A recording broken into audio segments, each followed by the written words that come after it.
જય શ્રી કૃષ્ણ. પ્રસંગ 10મો. શ્રી ગોપીનાથજી જગન્નાથપુરીની યાત્રા. આજે પણ દાદાજી એક સુંદર ચિત્ર લઈને આવ્યા છે. દાદાજી વાર્તા કહેતા પહેલા ચિત્ર બતાવો.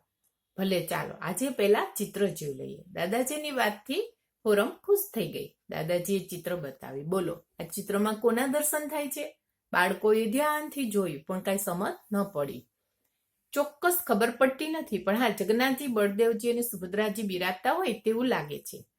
તમારું અનુમાન સાચું છે. શ્રી ગોપીનાથજી જગન્નાથજીના દર્શન કરવા પધાર્યા ત્યારનું આ ચિત્ર છે. દાદાજી, આ ચિત્રની વાર્તા કહો ને.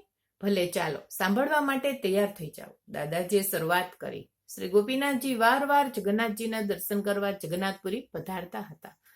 એકવાર આપ યાત્રાએ પધાર્યા ત્યારે ત્યાંથી 1 લાખ રૂપિયાની સેવા આવી હતી, જેનો અંગીકાર તેમણે શ્રીનાથજીની સેવામાં સોના ચાંદીના પાત્રો, સુંદર આભૂષણો વગેરે બનાવડાવીને કર્યો હતો.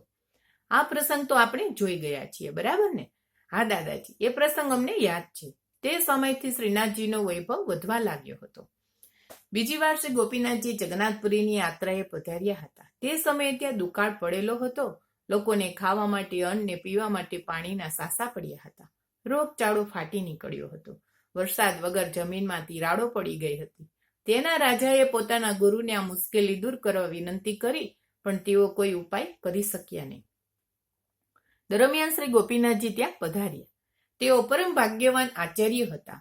દરરોજ પોતાના શ્રીઅંગ ઉપર કસ્તુરીનો લેપ લગાડતા. આપનું સ્વરૂપ તેજસ્વી અને પ્રતિભાવત હતું. આપના આગમનના સમાચારથી અને દર્શનથી રાજાને અને પ્રજાને લાગ્યું કે હવે દુકાળની આપત્તિ જરૂર દૂર થશે. રાજાએ આપશ્રીને ફલાહાર મઠમાં ઉતારો આપ્યો, જ્યાં શ્રી મહાપ્રભુજીનો કાયમ મુકામ રહેતો. રાજાએ ગામમાં ચાલતા દુકાળની વાત કરી. આ મુશ્કેલીમાંથી આપ અમને બચાવો તેવી દિનતાભરી વિનંતી કરી. દયાના સાગર એવા શ્રી ગોપીનાથજીના અતુલ સામર્થ્યથી પુરીમાં અને આસપાસના ખેતરોમાં પુષ્કળ વરસાદ વરસવા લાગ્યો. જળાશયોમાં ભરપૂર પાણી આવી ગયું. લોકોમાં નવી આશા અને ઉત્સાહ પ્રગટ્યા. જમીનની તિરાડો પાછી સંધાઈ ગઈ. સર્વત્ર આનંદ વાતાવરણ છવાઈ ગયું. રોગચાળો પણ દૂર થઈ ગયો. 10 જ દિવસમાં અકાલ ગયો અને સુકાલ આવ્યો. જગન્નાથપુરીના રાજા અને પ્રજા આપશ્રીનું આવું પ્રતાપબળ જોઈ અંજાઈ ગયા. રાજા આપને શરણે આવ્યા. પોતાના શાહી રથમાં આપને બિરાજમાન કરી નગરમાં ફેરવી જગન્નાથજીના મંદિરમાં પધરાવી ગયા. આપશ્રીએ વેદાંત ઉપર વચનામૃત કર્યા.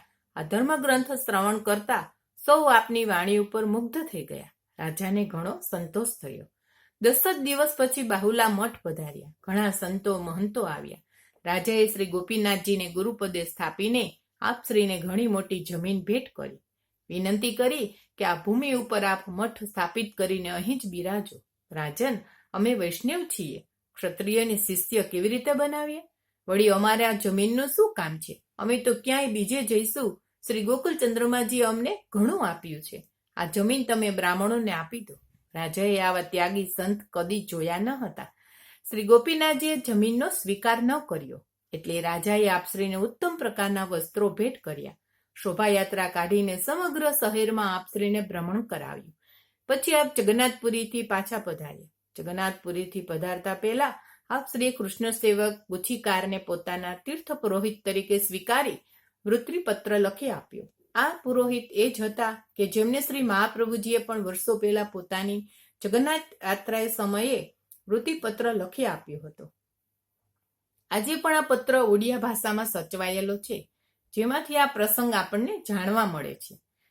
દાદાજી, મેં એક પુસ્તકમાં વાંચ્યું હતું કે શ્રી ગોપીનાથજીના પુત્ર શ્રી પુરુષોત્તમજી પણ જગન્નાથપુરી પધાર્યા હતા. તેઓ ક્યારે પધારેલા અને તે સમયે શું બનેલું તે ફોરમે પૂછ્યું. સાચી વાત છે, દાદાજીએ કહ્યું.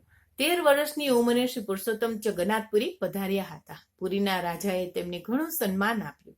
તેમના પિતાશ્રીના પ્રસંગને યાદ કરી પોતાની તેમના પ્રત્યેકની ભક્તિ પ્રગટ કરી. પરંપરા અનુસાર તેમને પણ ફલાહારી મઠમાં ઉતારો આપ્યો. ભગવાન જગન્નાથજીની સેવાનો અધિકાર પ્રાપ્ત કરવા માટે આપશ્રીએ અનેક યોગિક વિભૂતિઓ દેખાડી. પરંતુ રાજાએ કહ્યું કે પોતે એમના પૂર્વજોને જાણે છે. એમને માનભેર મંદિરમાં પધરાવો. શ્રી ગોપીનાથજી પધાર્યા હતા. તેમના આ પુત્ર છે. મંદિરમાં શ્રી પુરુષોત્તમજીએ રાજાને અલૌકિક દ્રષ્ટિ આપી. શ્રી જગન્નાથજીના 4 ભુજાવાળા સ્વરૂપના દર્શન કરાવ્યા. વળી સ્વપ્નમાં રાજાને શ્રી જગન્નાથજીએ બંને હસ્તમાં શંખ અને ચક્ર તેમજ બે હસ્તમાં વેણુ ધારણ કરી દર્શન આપ્યા. ચિંતામણી કૃષ્ણનું આ સ્વરૂપ જોઈ રાજા આનંદિત થઈ ગયા. શ્રી પુરુષોત્તમજીએ દર્શન કરાવેલ આ વિગ્રહ રાજાના મનમાં વસી ગયું. તેમણે ચંદન યાત્રામાં હંમેશને માટે પ્રભુનો આ જ વેશ રખાવ્યો. એક પ્રકારના વિશિષ્ટ પથ્થરમાં આ સ્વરૂપને કોતરાવીને તેમને હંમેશને માટે સ્થાપિત કરી દીધા. આમ જગન્નાથપુરીમાં શ્રેષ્ઠ આચાર્ય તરીકે સન્માન પામી શ્રી પુરુષોત્તમજી ત્યાંથી શ્રી ગોકુલ તરફ પધાર્યા. આ રીતે શ્રી મહાપ્રભુજી, શ્રી ગોપીનાથજી અને શ્રી પુરુષોત્તમજી એમ ત્રણેય સ્વરૂપોએ જગન્નાથપુરી પધારી ત્યાં ભગવાન જગદીશની સેવા કરી. ત્યાંના મહારાજાઓને ઉપદેશ આપી તેમનું સન્માન સ્વીકારેલું. દાદાજી શ્રી ગોપીનાથજીને ત્યાં શ્રી પુરુષોત્તમજીનું પ્રાગટ્ય થયા પછી કોનું પ્રાગટ્ય થયું તેમના વિશે અમને કોઈ માહિતી નથી. ફોરમે પૂછ્યું. શ્રી ગોપીનાથજીને ત્યાં સંવંત 1578માં પુરુષોત્તમજીના પ્રાગટ્ય પછી બીજા બે બેટીજીનું પ્રાગટ્ય થયું. મોટા લક્ષ્મી બેટીજીનું અને નાના સત્યભામા બેટીજીનું. જોકે ક્યાંય એવો ઉલ્લેખ નથી કે સત્યભામા બેટીજી મોટા હતા અને તેમનું પ્રાગટ્ય 1590માં થયેલું અને લક્ષ્મી બેટીજી નાના હતા તેમનું પ્રાગટ્ય સંવંત 1601માં થયેલું. શ્રી ગોપીનાથજીના જીવનની ઘણી બાબતો અંગે જુદા જુદા પ્રાચીન ગ્રંથોમાં જુદી જુદી માહિતી મળે છે, પરંતુ આપણે ચર્ચામાં પડ્યા વગર એટલું જ જાણીએ કે શ્રી ગોપીનાથજીને બે બેટીજી હતા. આ ત્રણેય બાળકો અને શ્રી ગુસાઈજીના બધા લાલજી તથા બેટીજી બધા સાથે જ અડેલમાં ઉછરેલા. દાદાજી શ્રી ઈલમ્મા ગારુજી, દાદીજી શ્રી મહાલક્ષ્મીજી, શ્રી રૂક્ષ્મણીજી અને પાયમાજી સૌએ વાલપૂર્વક બધા બાળકોને લાડ લડાવેલા. શ્રી ગોપીનાથજી અને શ્રી મહાપ્રભુજીએ એકવાર આજ્ઞા કરેલી કે મારા પછી તમે નિત્ય લીલામાં પધારશો અને તમારા પછી તમારા પુત્ર નિત્ય લીલામાં પધારશે. વંશ તો શ્રી વિઠ્ઠલનાથજીનો ચાલશે. આવી આજ્ઞાને કારણે શ્રી ગોપીનાથજી સાંસારિક બાબતોમાં બહુ રસ ન લેતા, તટસ્થ રહેતા. દરેક કાર્ય શ્રી ગુસાઈજીને આગળ કરી તેમની પાસે કરાવતા. જોકે ઘરનો કોઈ પણ પ્રસંગ હોય તો આપની ઉપસ્થિત જરૂર રહેતી.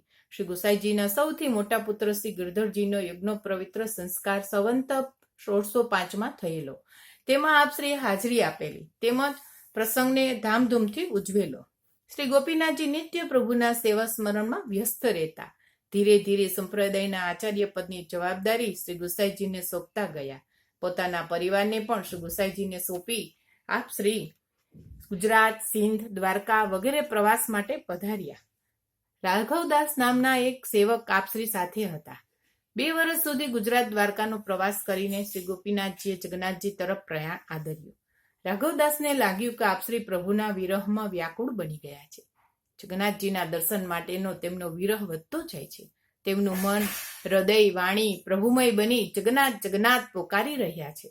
જગન્નાથજીની આ યાત્રા શ્રી ગોપીનાથજીના જીવનની છેલ્લી યાત્રા બની રહી. એક દિવસ વહેલી સવારે શ્રી જગન્નાથજીના મંદિરમાં પધાર્યા. વિરહાવસ્થામાં ભાન ભૂલીને શ્રી જગન્નાથજી તરફ દોડી ગયા અને શ્રી જગન્નાથજીના સ્વરૂપમાં સદેહે વિલીન થઈ ગયા. સાથે રહેલા સેવક રાઘવદાસ, કૃષ્ણ સેવક, ગુચ્છીકાર, અન્ય દર્શનાર્થીઓ વગેરે તો આ જોઈ આશ્ચર્યચકિત થઈ ગયા. આપશ્રીને પોકારવા લાગ્યા, પણ આપશ્રી પાછા ન પધાર્યા.